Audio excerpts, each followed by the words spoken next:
안녕하세요. 인리빙 노혜경입니다. 어느새 2008년의 마지막 달인 12월이 시작됐습니다. 이제부터는 본격적인 추위가 시작될 텐데요. 아직까지 월동 준비를 마치지 못하셨다면 빨리 서두르셔야 할 것 같습니다. 오늘 비지인에선 2009년부터 새롭게 실시되는 면세저축 상품에 대한 정보 준비했습니다. 함께 보시죠.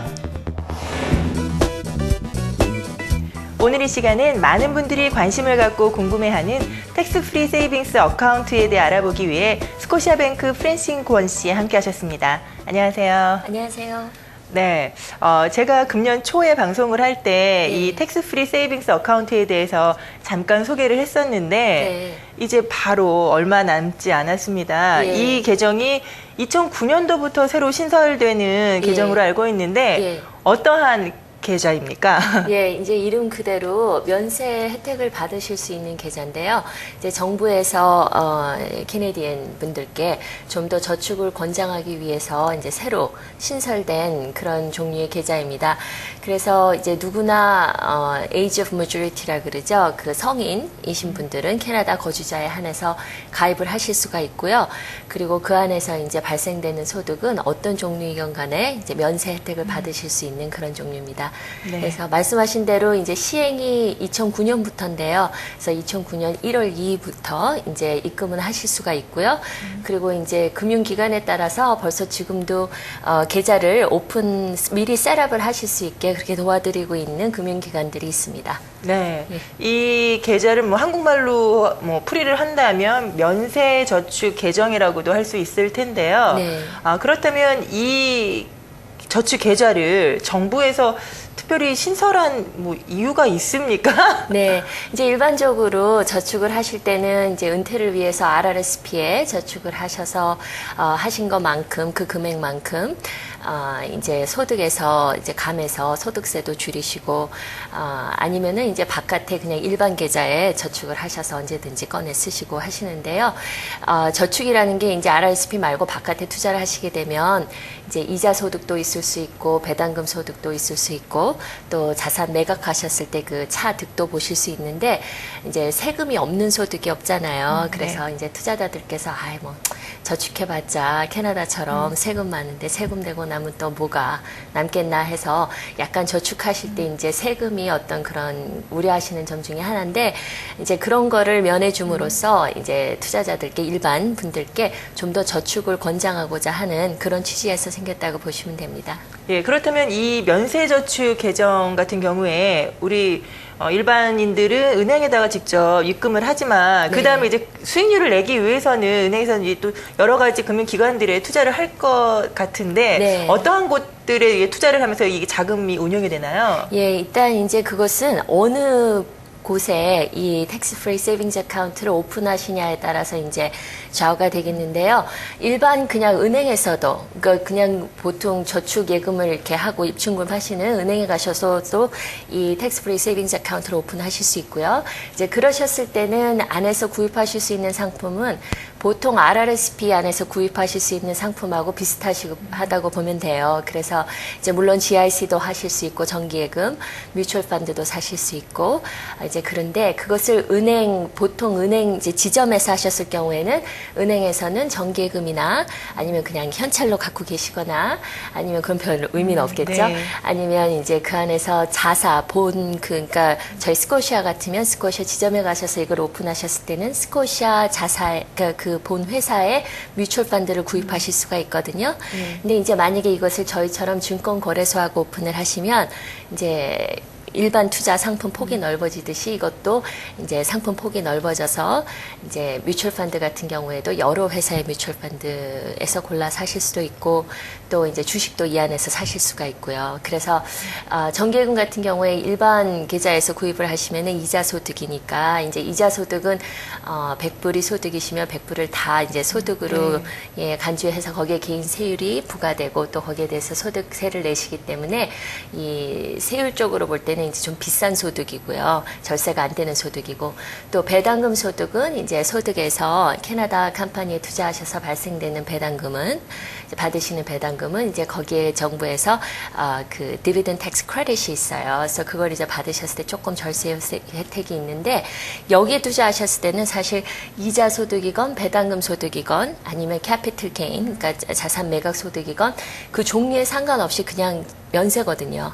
네. 그러니까 어떤 절세를 위해서 굳이 이제 편하지 않은 그런 상황에서도 약간 주식에 투자하시든지 해서 이렇게 면세 혜택을 보시려고, 절세 혜택을 보시려고 이렇게 조금 필요 이상의 위험 부담을 하시는 손님들도 계신데요. 또 그런 것도 안 하셔도 되고요. 그러니까 편하시면 그냥 정기예금을 다 넣으셔도, 물론 이자는 그렇게 높진 않겠지만 이자 소득이라고 해서 이렇게 세금에 어떤 약간 불이익을 당하시는 그런 일도 없고, 그러니까 어떤 타입의 소득이건 간에 무조건 다 면세가 되겠습니다. 그럼 수익률 같은 경우는 대략 어느 정도라고 보면 될까요? 수익률은 이제 정말 그 아까 좀 전에 설명드린 대로 여러 가지 종류의 상품 중에서, 투자 상품 중에서 어디에 어떤 식의 투자하셨냐에 따라서 이제 그거는 상품에 따라 수익률이 정해지겠고요. 이 계좌에 넣으신다고 해서 세금을 안 내시는 거 외에 그 어떤 그 투자 소득이 다르거나 바뀌거나 하진 않습니다. 그래서 일반 RRSP에 넣으셨을 때도 마찬가지잖아요. 이제 그 안에서 뭐 주식을 사셨는데 30불에 사셨다가 50불에 파셨으면은 그 20불이 소득이신 거고요. 이제 이 계좌도 마찬가지로 수익률은 이제 어떤 상품을 고르셨냐에 따라서 이게 바뀌겠고요. 이제 단지 그 수익이 어떤 소득이건 간에, 또 얼마이건 간에 앞으로 장기간 동안 이제 굉장히 많은 소득을 발생시킬 수도 있는 건데, 그 소득 자체가 앞으로 계속 영원히 면세라는데 그 어떤 이 계좌의 매력이 있겠습니다. 예, 그럼 그 수익률을 좀 높게 하기 위해서는 아무래도 뭐 펀드라든지 뭐 주식이라든지 이제 그런 쪽에 그 네. 투자를 하셔야 될 것 같은데, 네. 그런데요, 네. 만약에 그 리스크가 있잖아요. 네. 그럼 이 경우에도 혹시 원금이 깎이는 경우가 발생되기도 할까요? 그렇죠. 네. 그렇죠. 왜 RRSP에도 투자하셔도 이제 주식을 사셨을 경우에 주가가 요즘처럼 많이 떨어졌거나, 또 뮤추얼 펀드도 주식형을 많이 갖고 있는 펀드에 투자하셨을 때 요즘처럼 이제 거의 모든 분야의 섹터들이 다 이제 가격이 많이 다운됐을 때는 RRSP가 갖고 계신 그런 어떤 투자 상품에도 많이 영향을 주잖아요. 이것도 마찬가지입니다. 이제 단지 RRSP 같은 경우에는 이제 투자자들께서 어느 나이가 되시면, 이제 71세가 되시면 거기서 그 리프로 돌리시거나, 그래서 조금씩 꺼내시거나, 아니면은 그때 이제 출금을 하셔야 되는데, 그때 꺼내실 때 세금이 부과되는데, 이것은 아무리 오랫동안 갖고 계시다가 꺼내시더라도 그 안에서 발생되는 소득이 면세이기 때문에 이제 요즘같이 마켓이 안 좋을 때 굳이 꺼내셔야 하는 그런 부담감은 없으시죠. 그래서 이제 꼭 언제 어느 시점에 꺼내야 된다는 룰도 없고요. 그런 규정도 없고, 이제 마켓이 안 좋을 때는 충분히 장기 보관하셔서 이제 좋은 그런 상품이셨을 경우에 다시 마켓이 회복된 후에 꺼내실 수 있는 그런 시간적 여유, 그리고 어떤 부담, 그런 게 없기 때문에 투자자 마음대로 이렇게 조정하시기가 참 좋은 구조입니다. 이제 단지 한도액이, 이것은 이제 RRSP는 왜 전년도 그 소득 기준으로 한도액이 정해지잖아요. 그리고 이제 만약에 안 쓰셨을 때는 그 룸은 축적을 되는데, 일단 그 RRSP를 사다가 거기서 돈이 필요하셔서 꺼내셨을 경우에는 일단 사용한 RRSP 룸은 다시 주어지질 않거든요. 그래서 한번 이제 넣으시고 그거에 대한 어떤 그 소득 그 감면 혜택 받으시고, 그 다음에 다시 그 RRSP 룸을 다시 쓰시고 싶을 때는 쓰질 못해요. 그래서 한번 사용하시면 끝인데, 이 텍스 프리 세이빙스 어카운트 같은 경우에는 이제 매해 리밋이 5,000불이거든요. 그래서 5,000불을 이제 넣으셨을 경우에 만약에 어떤 사정으로 인해서 2009년부터 시행되는 것을 첫 번에 한 2해나 3해나 몇 년을 이제 못 넣으셨을 경우에도 이제 들어가실 때 그 룸이 그냥 그대로 살아 있어서 나중에도 그걸 이렇게 따라잡아 넣으실 수가 있고요. 그리고 중간에 넣으셨다가 필요해서 꺼내셨을 때도 다시 그 꺼내신 만큼의 금액이, 그러니까 처음에 들어가셔서 꺼내신 그 부분만큼의 룸이 또 다시 발생이 됩니다. 그래서 이 RRSP에 비해서 이제 넣으신 금액이 소득에서 감면된다는 그 혜택은 없는데요. 네. 일단 넣으시고 난 후에 입출금이 자유로운 것하고 그리고 어느 시점에 빼더라도 세가 없이 면세라는 점이 네. 특징이라고 볼 수 있겠습니다. 네. 그럼 이 그 면세저축 계정 같은 경우에는요, 이제 네. 지금 같은 경우에는 좀 마켓이 불안정하니까 예. 좀 더 안전하기를 원하신다면 뭐 예. GIC와 같은 이제 그런 곳에다가 투자를 하셨다가 네. 혹시 그것을 뭐 나중에 어느 정도 일정 기간 이후에 마켓이 좀 좋게 변한다라고 하면 근데 네. 다른 것으로 뭐 바꿀 수도 있습니까? 그럼요. 그러니까 정기예금 같은 경우에는 이제 기간이 정해져 있잖아요. 그래서 네. 이제 만기가 되셨을 때는 이제 그때 마켓 상황 봐서 얼마든지 다른 상품으로 전환도 가능하시고요.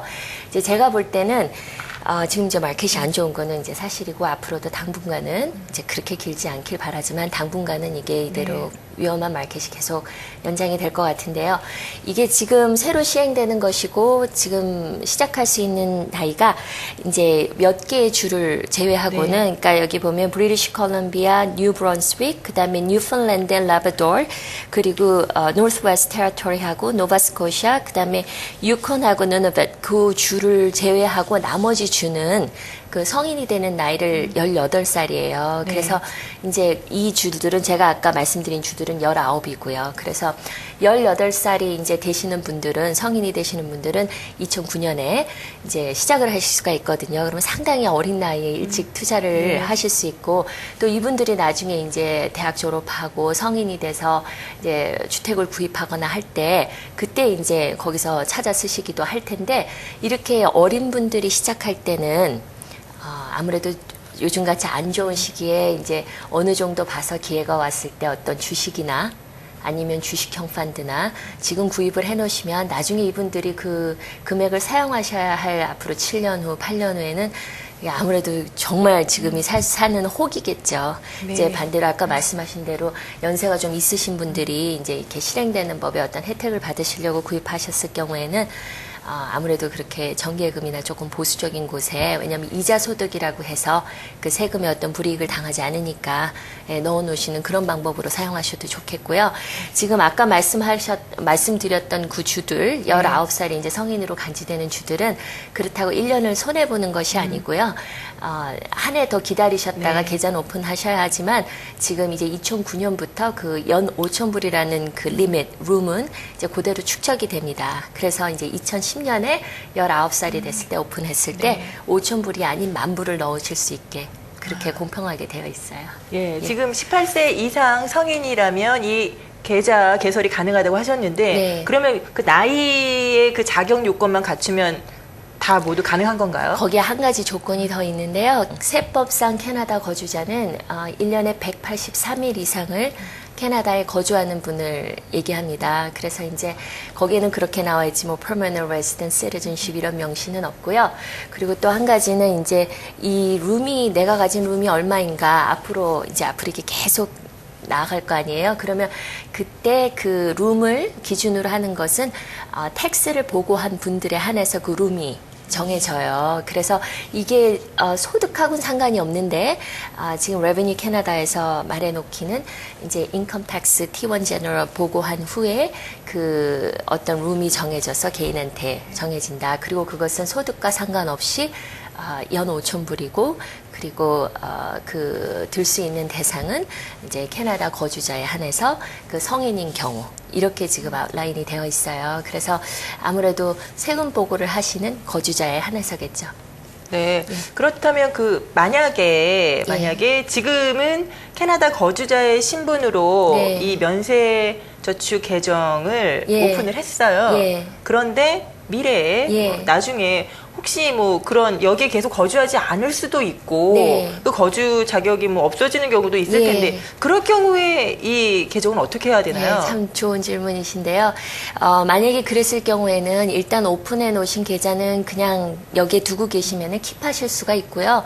또 그 안에서도 발생되는 소득은 또 계속 면세 혜택을 받으실 수가 있어요. 근데 이제 대신 추가로 불입이 불가능하시고요. 그리고 한번 꺼내 쓰신 금액은 다시 그 룸이 일반인처럼 발생하지 않고 그냥 소멸되고요. 그리고 앞으로 새 구좌도 오픈하실 수가 없습니다. 그래서 일단 가지고 계신 거는 킵하실 수가 있고요. 지금 현재는 그렇게 규정이 돼 있습니다. 네, 그러니까 그 비거주자일 경우에는 한번 뺏었으면 그 룸이 예, 이제 소멸이 돼서 없어져요. 소멸이 되지만 예. 하지만 그 거주자인 경우에는 그 룸은 이제 계속 남아 있는 거죠. 예, 그래서 이제 예를 들어서 한 2년 후에 시작을 하셨으면 그 미스 한 2회에 대해서는 이제 시작하실 때 그만큼 룸을 더 갖고 시작을 하시게 되고요. 만약에 이제 그렇게 쭉 하시다가 또 중간에 한 2년 정도 안 부으셨다. 그러면 또 그 룸이 또 다시 생기고요. 그리고 전에 넣었던 것에서 뭐 한 3년 15,000불을 부으셨는데 그 중에 한 10,000불을 또 꺼내 쓰셨다. 그럼 그 꺼내 쓰신 10,000불만큼 또 룸이 생기고요. 네. 예, 그래서 뭐 굉장히 입출금이 자유롭고 그리고 정말로 이게 언뜻 보면은 1년에 5,000불 얼마나 도움이 될까 하실 수도 있는데 이 5,000불이 앞으로 5년, 10년, 15년 특히 이제 젊은 분들께 세이빙을 했을 때 장기간이 흘렀을 때 거기서 발생되는 소득은 이게 평균적으로 보면은 이렇게 처음에 넣으셨던 원금보다는 소득이 더 큰 부분이 될 수도 있거든요. 근데 그런 것을 이제 어떤 세금에 아무 부담 없이 또 그분들이 나중에 자라서 좋은 잡을 갖고 많이 이제 활동을 하다 보면은 인컴도 커지실 거 아니에요. 근데 그 높은 인컴에도 상관없이 이제 아무 때나 그 소득 부분을 꺼내서 면세로 사용하실 수 있다는 게 이게 정말 그렇게 좀 크게 보시면은 굉장히 좋은 혜택을 받으실 수 있는 계좌입니다. 어린 아이들을 둔 가정에서는요, 네. 보통 그 소득에 따라서 네. 차일드 텍스 베니핏이라든지 뭐 기타 등등 여러 가지 베니핏을 네. 정부로부터 받게 되잖아요. 네. 그럼 이제 지금 이게 1년에 5,000불씩이면 이것도 상당히 큰 금액인데 네. 이런 것으로 인해서 그 정부로부터 받는 그 베니핏이 깎이지는 않을까라는 우려가 생기기도 하는데 어떻습니까? 네. 여기서 발생되는 소득 자체는 이제 물론 과세 대상도 아니지만 그 어떤 government benefit에도 정부 혜택에도 영향을 주는 소득이 아니에요. 그래서 이제 들어갈 때 물론 그 지금 현 소득에서는 이제 감해서 그 지금 당장은 세금을 절약할 수 없지만 이제 그거는 RRSP에 네. 대한 혜택이고요. 이건 그것하고는 다르지만 들어간 후에는 앞으로 발생되는 소득은 본인에게 어떤 과세 대상도 되지 않고 또 앞으로 미래에 받는 어떤 정부 혜택에도 영향을 주지 않기 때문에 완전히 오픈된, 프리된 그런 어떤 면세 소득이라고 보시면 됩니다. 네, 굉장히 그 절세를 위해서 아주 좋은 네. 그 방법 중에 하나인 것 같은데, 네. 그럼 이 텍스 프리 세이빙스 어카운트에 네. 들어가려면은요, 네. 이 구좌를 오픈을 하려면 네. 뭐 필요한 뭐 준비해야 될 그런 사항들이 있다면 어떤 것들이 있을까요? 네, 뭐 일단은 거래하시는 은행에 가셔서요. 지금 현재 오픈이 되는 곳인지 이제 문의를 해보시고요. 그리고 이제 필요한 것은 일반 RSP 구자 오픈하듯이 이제 신분증하고 소셜 인슈런스 넘버 있으면 되겠고요. 그리고 투자 상품 고르시는 게 참 중요해요. 이게 이제 한 곳에 오픈을 하시면은 쭉 그곳에 계속 붙게 되실 거 아니에요. 네. 그렇기 때문에 이것저것 오픈하시는 게 아니고 이건 이제 한 곳에 오픈을 하시게 되는데 그렇기 때문에 이 계좌를 과연 앞으로 내가 여기다가 정기예금만 살 것인지 아니면 정기예금과 뭐 한 은행하고 거래하셨으면 과연 이 은행에서 판매한 이 은행 뮤추얼 펀드만 살 것인지 그랬을 때 그것도 괜찮다 하시면은 그냥 지점에 가시면 되고요.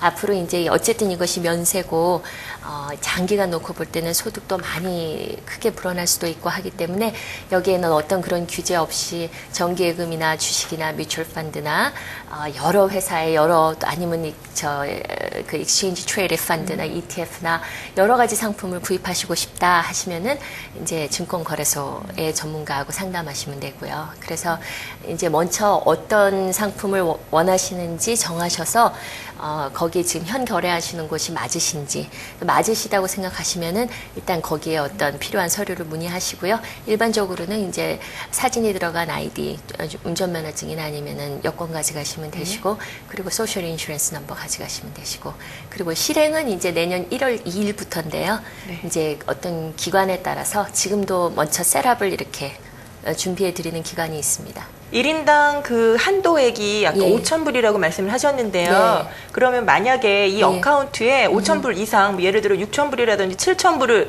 넣었다고 가정을 할 때 네. 이게 뭐 가능한 건지도 알고 싶은데요. 안 하셔야 되고요. 만약에 이제 그렇게 하셨다 그러면 그 추가되는 금액에 한해서 그 갖고 계시는 기간 동안 매달 1%의 페널티가 있어요. 벌금이 있어요. 네. 그래서 이제 물론 이제 거래하시는 금융기관에서도 그걸 이제 유심히 보고 또 말씀도 드리고 하겠지만 이제 자신이 아시는 게 가장 중요하니까 그래서 1년에 5,000불이라는 걸 기억하시고요. 또 만약에 이제 못 사용하셨던 룸이 있으면 이제 그것은 누적이 되지만 그렇지 않을 경우에 그러니까 2009년 같은 경우에는 누구나 5,000불이잖아요. 네. 그러니까 2009년에는 절대 5,000불 이상 드시면 안 되고요. 추가로 드셨을 때는 거기에 이제 매달 그 추가액에 대해서 1%씩 벌금이 있습니다. 페널티가 있고 또 한 가지는 이제 이 계좌는 RRSP처럼 Register 계좌라는 개념으로 보시면 돼요. 그래서 조인트로는 어카운트가 오픈이 안 됩니다. 그래서 네. 이제 개인 혼자 명의로만 오픈을 하실 수 있고요.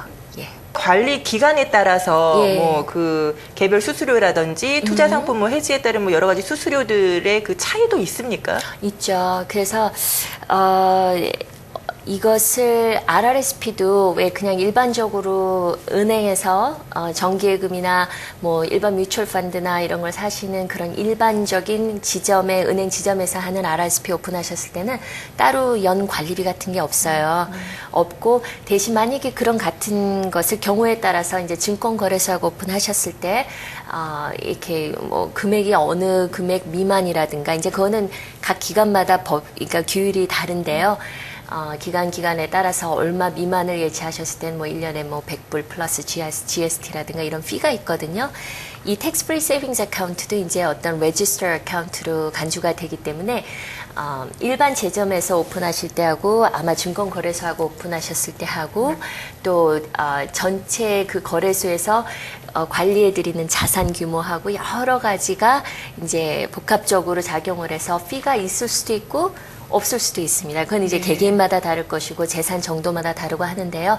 분명한 건 이거는 피가 있을 수가 있습니다. 그래서 있을 경우에는 이제 그 금액도 약간씩 차이는 있겠고요. 그래서 그거는 지금 현재 거래하시는 곳하고 문의하시면 지금 어떻게 오픈해 드리는 게 가장 아무래도 그 좋은지 네. 거기에 대해서 어드바이스를 해주실 거예요. 네, 오늘 이 시간은 스코시아뱅크 프랜신 권 씨와 함께 면세저축 계정에 대해 살펴봤습니다. 오늘 여러 가지 도움 말씀 감사드립니다. 감사합니다.